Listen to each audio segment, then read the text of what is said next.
Now, the interesting thing, once again, before we go to the high snobiety article that I find so strange, is that, like we've said, Catterton is an LVMH backed company. Catterton obviously has a majority stake in Capital. The weird thing, and this is the typical LVMH strategy, right, is we already have to have quality concerns about where Capital is going to go. Capital is a brand that barely sells to any buyers, even though buyers are damn near begging to sell the clothing in the West. For the longest time, they didn't really want to talk about the clothing. They didn't even want to appear in the West because they have a very Japanese philosophy in terms of how they want to, or how they see their clothes, or how they want their brand to exist. They didn't really have plans to expand to the West. They were thinking about just attracting the right audience. They didn't just care about every single person having access to their clothes. They care about quality and craftsmanship and all these kind of things. And a company like LVMH, what do? They just take a brand that's historically known for craftsmanship. They market that specific aspect of the brand while silently moving production out of where it started. So in this case, it'll be Japan, and moving production to a low-cost labor market where they can maximize profits. So what they always do is everything that the brand stands for, they destroy that. And it's not just LVMH, it's what conglomerates do. I mean, we've talked about Margiela, for example, and how Margiela now doesn't even follow the ethos of what Margiela is supposed to be. You do, 4 discrete stitches because you don't want a massive, ostentatious logo.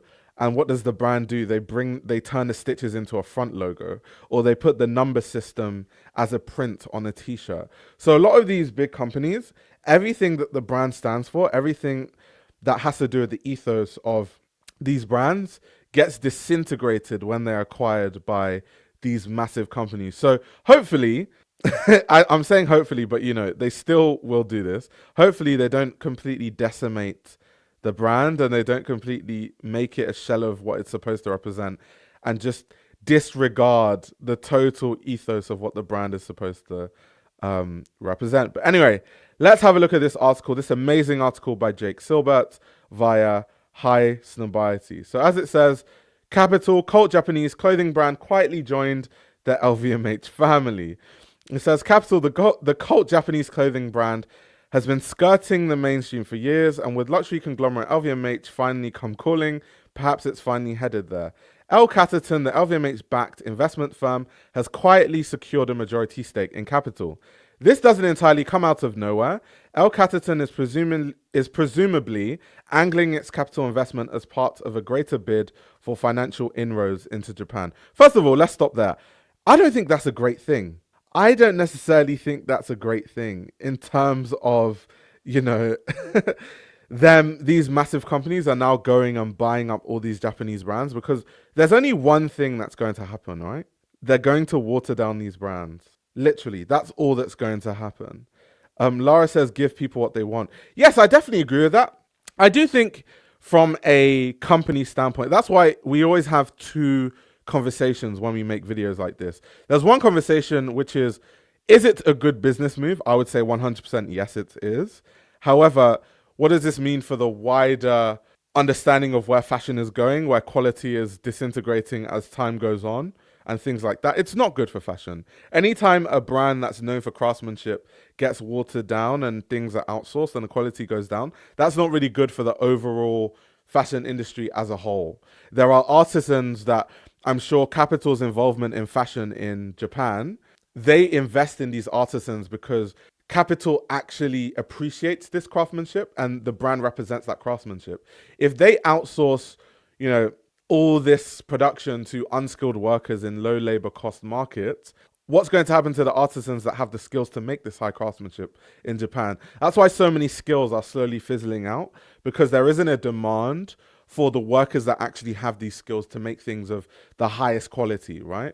So I don't know if it's good for fashion, because Japan is one of those places where they still have a high level of quality, especially when you talk about denim. I mean, in Japan, for people that don't know, the reason why Japanese denim is so high quality, apart from their amazing dyeing process, they have a lot of these old machines that no one else has, where the threads are woven really tightly. And because the threads are woven so tightly, that is what then creates such high quality denim. A lot of markets all around the world, they don't have these old machines and they don't care about these old machines because a lot of things are about speed now. It's not about craftsmanship or quality. So they don't care to use these machines. Where in markets like Japan, they're one of the few places where they actually care about these things. So there's a market for people to, use these machines and not care about producing millions and millions of garments, right? However, these machines can produce is however they can produce. It is what it is, right? So that's why Japanese denim is some of the best in the world. Now, if you acquire these companies that use these machines and use these factories and just outsource everything, what does that really mean for one of the last places where we can find some of the top quality denim in the world? What does that mean? Does that mean that 50 years from now, there'll be no more demand for these things because everyone just needs to make things fast and everything is just going to be badly made? Is that what it means? So that's why you have to, call all these things into question, and you have to have these discussions and bring up, the quality concerns. But yes, if we talk about business, it's a very good business move because Kapital doesn't really sell to many buyers. It's very hard to find Kapital in a lot of places in the West, apart from online, obviously. But if you want to go in store, good luck. So probably one of the first things they are going to do is make it more available in the West, which is going to lead to them making more money. Definitely a good business decision. But long term, once that dries up, once they outsource and they sell to all the buyers that could want it and they meet the demand of Kapital in the West, how else do they improve profit margins? That is when we will start to see them outsourcing production and things like that. So yeah, that's how I think it's going to go personally. Continuing on, reading this article, it says, Kapital was one of the first widely recognized brands to infuse real deal craftsmanship with serious steez. While peers like Visvim specialize in faithful workwear reproductions, Kapital operates more in the realm of blue-collar tinged whimsy, playful enough to exist as a fashion brand, but too serious about craft to be a mere fashion brand. Its knowingly goofy trucker hats and skeleton-stitched denim was a late 10s crossover hit with the streetwear set and their requisite stylistic idols. So yeah, they're talking about the likes of Travis Scott's and the A$AP Rockies that, wore Kapital, but also the international appeal that it had. But let's skip on. It says Kapital's Louis Vuitton partnership solely extended to some heavily patchwork jackets and accessories manufactured by LV and reworked by Kapital, but it was wildly prescient, demonstrating Kapital's innate appeal many years before the rest of the fashion world caught on. Now, as we race towards at Kapital's 30th anniversary in 2026, it's perhaps the best known Japanese workwear brand on the planet.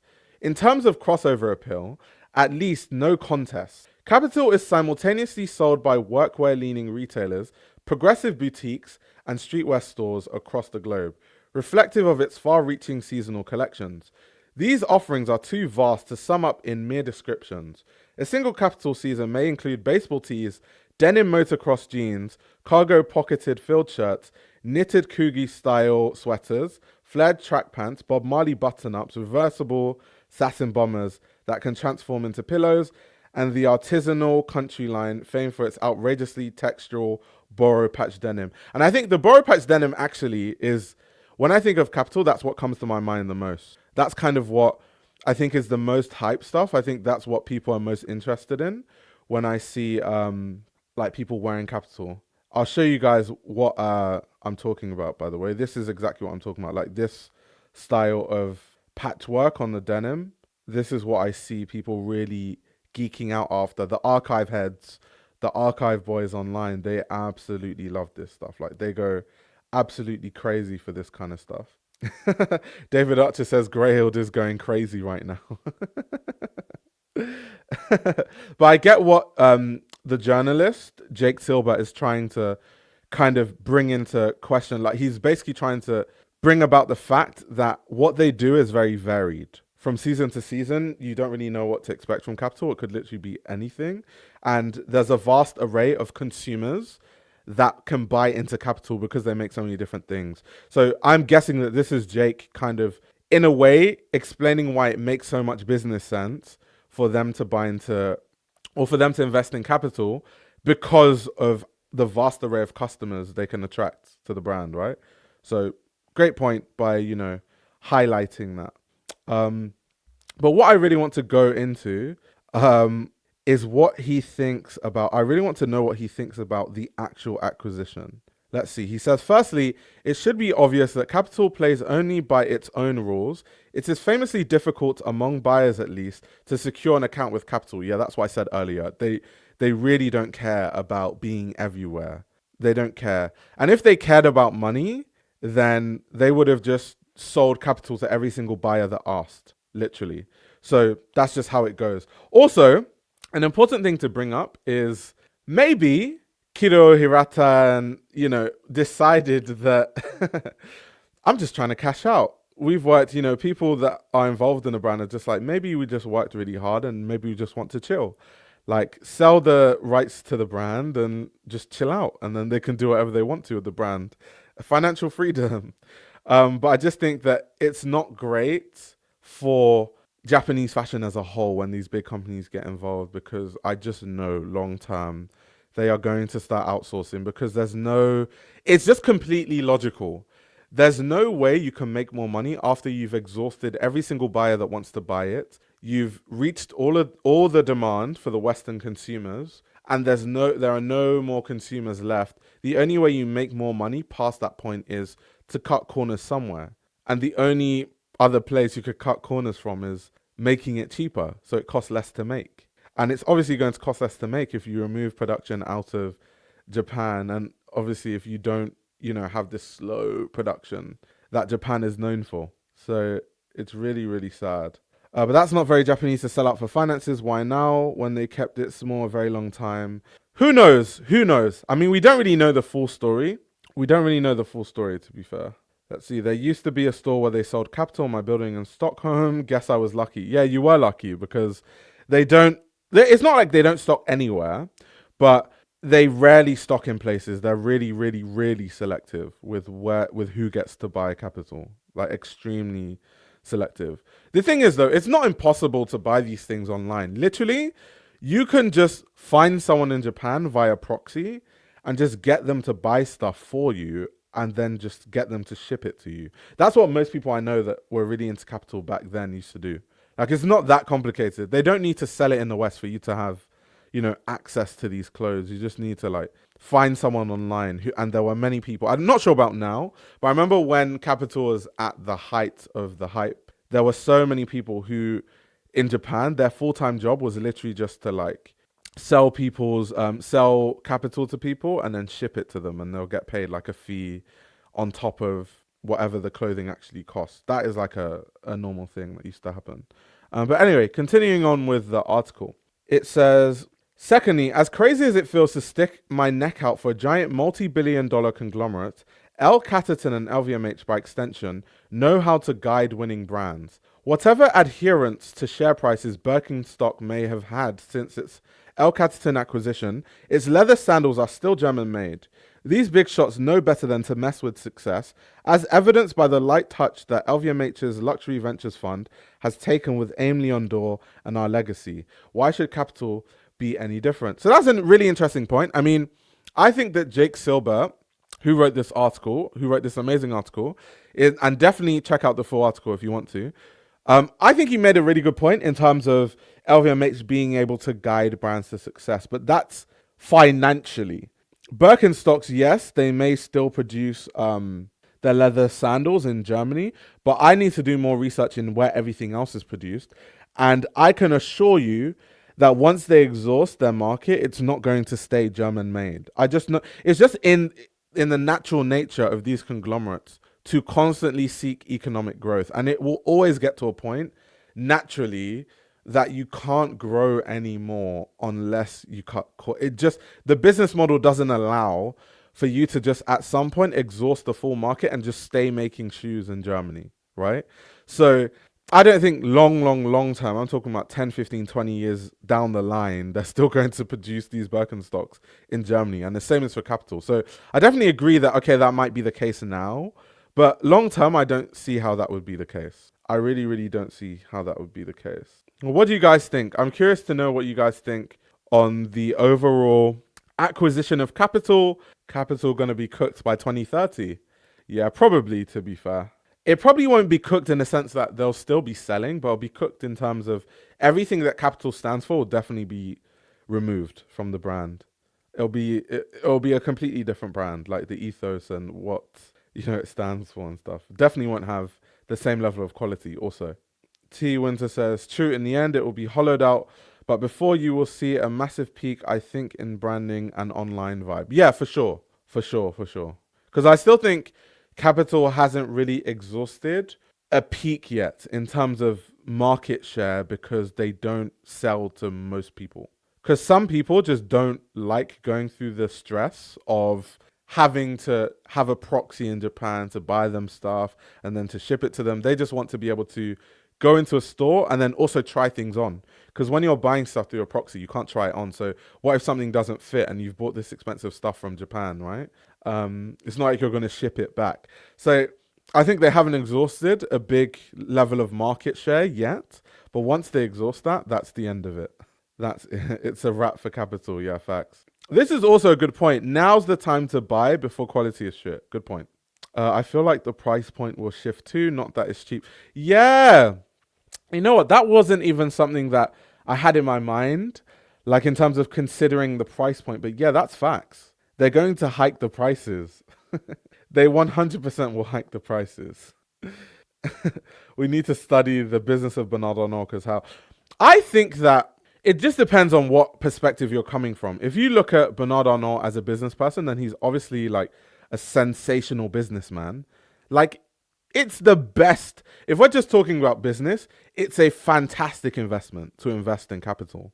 But if you come from my perspective where I care about preserving the craft of fashion and preserving, the craftsmen and craftswomen that make these things in Japan and making sure that they have jobs and things like that. If you're coming from my perspective, then you won't like it. But if you're just looking at it from a business perspective, which is what his goal is to build a massive business empire, then he always makes the right decision, to be honest. He knows what he's doing. Capital will most likely get some deluxe made in Japan division. Yeah, a lot of brands do that. Like a brand that even comes to mind is Fred Perry. Because Fred Perry used to be famous for, the fact that a lot of their stuff was made in England. And now Fred Perry literally has like a made in England line. And then everything else is outsourced. Isn't that kind of hilarious? I find that quite hilarious that a lot of brands do that. Like, they literally have like a made in England line. So strange. Let's see. This is a win for a small company like Capital. Y'all are making this very gloomy, like LVMH isn't the hottest company. Yeah, once again, like I said, you can see it two ways. If we're talking about business, I think it's good. But Alex, I'm not sure if you just jumped into the live, but my initial point was that if you care about preserving the craft in fashion, I think it's very important to not always celebrate when massive companies do these things, because all that massive companies care about is money. If you think of when Capital started by Toshikiyo Hirata, he literally only cared about craftsmanship and nothing else. His whole motivation for starting the brand was to make perfect denim. It wasn't to become a billion-dollar company, to become a million-dollar company.